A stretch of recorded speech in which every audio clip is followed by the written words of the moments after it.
before you take your seats, please pick up some pieces of paper and literature. Okay, and now take your seats. Okay, class, good morning. How are you today? Okay, very good, because all of you are okay today. Now, class, before we proceed to our lesson, we will check your attendance first. Can I call the class monitor? Who is absent today? Okay, very good, because all of you are present today. Now, class, before we proceed to our new discussion this afternoon, this morning, we will be having a short recap about our discussion last meeting.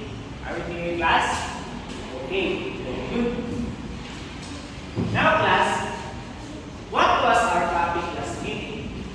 Okay, very good. It is all about the element of a short story. Very good. Now, class, who can tell me what is the element of a short story? Okay, Jeffrey. Okay, very good. The elements of a short story is character, settings, plot, conflict, and point of view. And also, very good. It seems that you really understand and learn our discussion last meeting. Now, class, we will be having a activity. I will present you a picture, and this is a game called Four Pigs, One Word. So I will present you a picture, and all you need to do is to arrange the word. Okay, thank you so much, class, for your participation. Now, class, during our lesson or discussion, we need to follow our classroom rules. First, we need to listen when someone is talking. Second, we have raise your hand to speak. And the last one, follow direction quickly and quietly. Okay, are we clear, class? Okay, very good. Now, class, we will have learning objectives that we need to achieve after our discussion. First, at the end of the lesson, students are expected to define coordinating conjunction, identify the coordinating conjunction in the given sentences, and apply appropriate coordinating conjunction in a sentence. Okay, are we clear, class? Okay, very good. That's great. Now, class, we will be having an activity again. Are you ready, class? Okay. This activity called Fix Me Unbroken.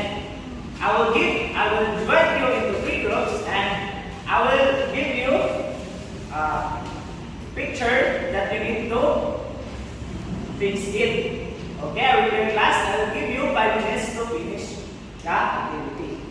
Are we clear, class? Okay.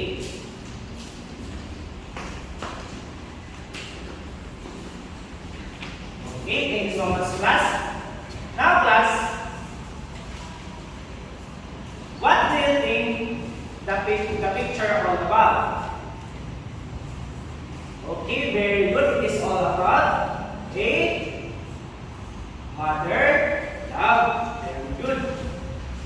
Okay, class, before we start our discussion, let us first understand some words that are difficult that found our next activity. Okay? The first word is fixing. Fixing means the process of deciding or planning something. Next, we have dries. Dry means become dry. The third one, we have babysitting. Babysitting looks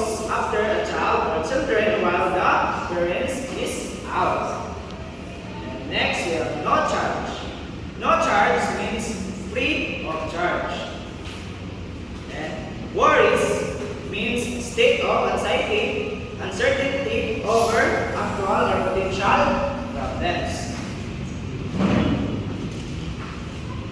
Forgiveness means the action or process of forgiving or being forgiven. And the last one, blended. Blended means deprive someone or understanding, judgment, or perception. Okay, are we clear, class? Okay. To start our activity class or our lesson, we will be having an activity again. The activity called Fix Me and Broken. I will group you 3 groups. This will be the group 1, and this will be the group 2, and this will be the group 3. And I have an envelope. Contains scrap of picture that to assemble. And all you have to do is to assemble the picture that cut. And after you assemble, you need to put the picture here in front. And the group who will finish first will be the winner.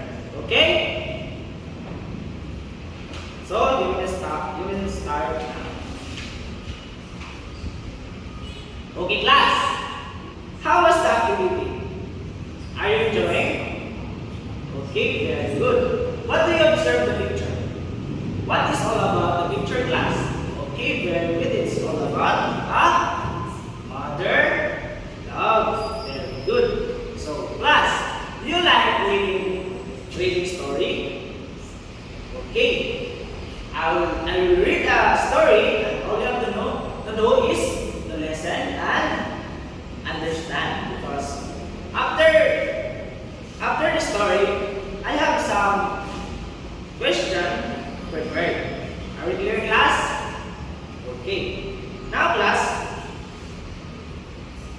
the title of the story is Mother Love. Mother Love.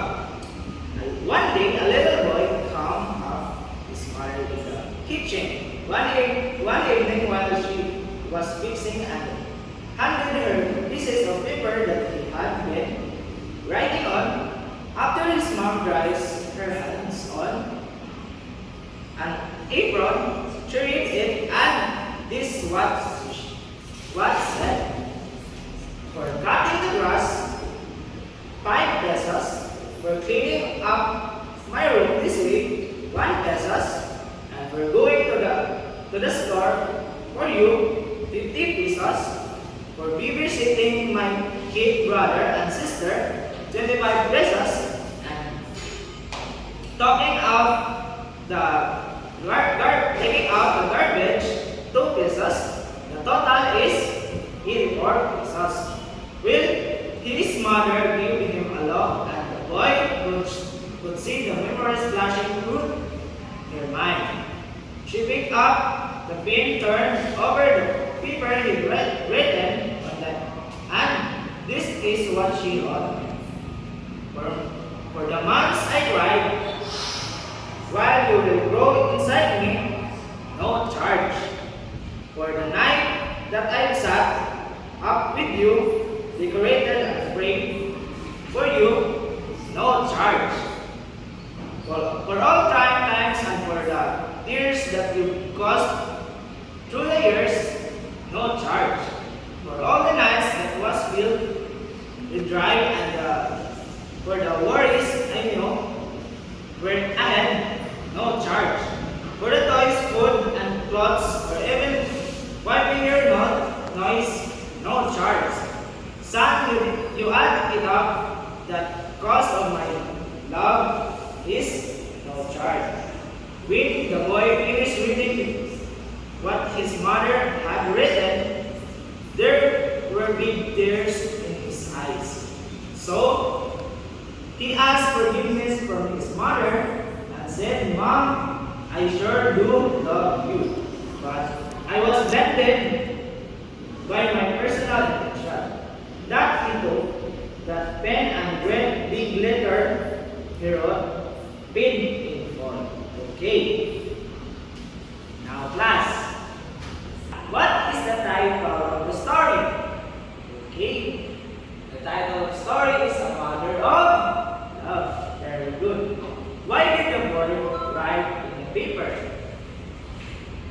Very good. You listed all the charges. And now class, what was the boy intention writing those charges? Okay, yes. He wants his mother pay him. Okay? Now class, what was the mother's response? Okay, that's right. What did he realize after reading the letter of his mother? Okay, he realized that he really loved with his mother. Now class, in your own self class, why will you feel about the story? Okay, very good. How can a boy write the story with his mother? Okay, very good. It seems that you really understand the story. So what have you observed, class, in the story? Very good. There are highlighted words. So what are those words that are highlighted? So very good. And, for, so, and, or. So what do you think those words that are highlighted, class? Very good. It's conjunction. Very good. Your answers, class, are correct because those words is related to our discussion this afternoon. Because this afternoon we will discuss about coordinating conjunction. So, for you to understand the coordinating conjunction, we will discuss first what is conjunction. A conjunction is the glue that holds words, phrases, and clauses both dependent and independent together. A conjunction is the glue that holds words and phrases. A coordinating conjunction is a conjunction that connects words, phrases, and clauses that are coordinate to each other. Did you know, class, that there are 7 coordinating conjunctions? Very good. So, those 7 coordinating conjunctions are for, and, nor, but, yet, or, yet, and so. And also, you use acronym FANBOYS to remember those 7 coordinating conjunctions. Below is the meaning and differences between the usages of this conjunction. First, we discuss the coordinating conjunction for. For is to show a reason. Again, for is to show a reason. Example, she bought a mango or she was hungry. She bought a mango because she is hungry. That is the example of for. The second one is and. And is to add a information. Example, Desiree lives in Alaska and she is a park ranger at the National Forest there. So that is the example of and. The third one is nor. If an and is to add information, the nor is to add a negative information. Example, he does not enjoy eating vegetable, nor does he enjoy eating fruits. So that is the example of nor.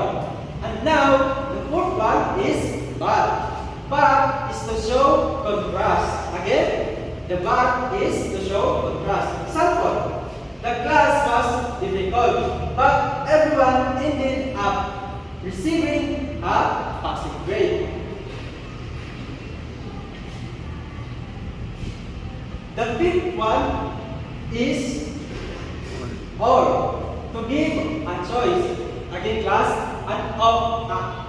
or is to give a choice. Example, we can see a horror movie or we can see an action movie.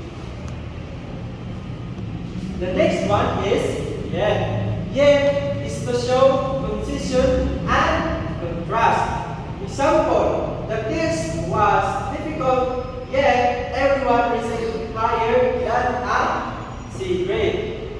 Did you observe class that yet and but is they are the same. They are showing contrast. And last is so. To show result. Again, class, so is to show a result. Example, I was broke all week, so I have to eat top ramen for every meal. So, did you really understand our discussion in this afternoon? Very good. What are those conjunctions that we, seven coordinated conjunctions that we discussed in this afternoon? Very good. The fact, the or, and, nor, but, or, yet, and, so. What is coordinating conjunction, class? Very good. Coordinating conjunction is a conjunction that connects words, phrases, and clauses that are coordinated with each other. How many coordinating conjunctions that we discussed in this afternoon? Very good. There are 7 coordinating conjunctions. What are those 7 coordinating conjunctions? Very good. The or, and, nor, but, yet, or, and, so. So this time, class, to know if you really understood our lesson, we will have a quiz. But with that, I will group you into 2 groups. This will be the group 1 and this will be the group 2. The group 1, all you have to do is to complete the sentences with the correct conjunction. Choose your answers on the box. Again, complete the sentences with the correct conjunction. All you have to do is choose your answers in the box. The group 2 will fill in the blanks using the appropriate conjunction. Choose your answers from the given choices. All you have to do is to choose the correct coordinating conjunction that you use to complete your sentences. I will give you 3 minutes to complete your activity. Finish or not finish, pass your activity because I will be the one to check your activity. What do you think conjunctions are important? Very good. It is important because it connects ideas and words together. Conjunction is essential because it helps us to organize our ideas in writing. And now we will have an activity. All you have to do is to rewrite of the following 2 sentences so they become one compound sentence by using a comma and common conjunction. Example class is, the dog loves to go for walks. The dog does not walk fast. The dog loves to go for walks, but he does not walk fast.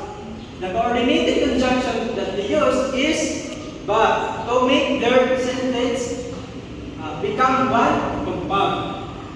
Am I instruction clear, class?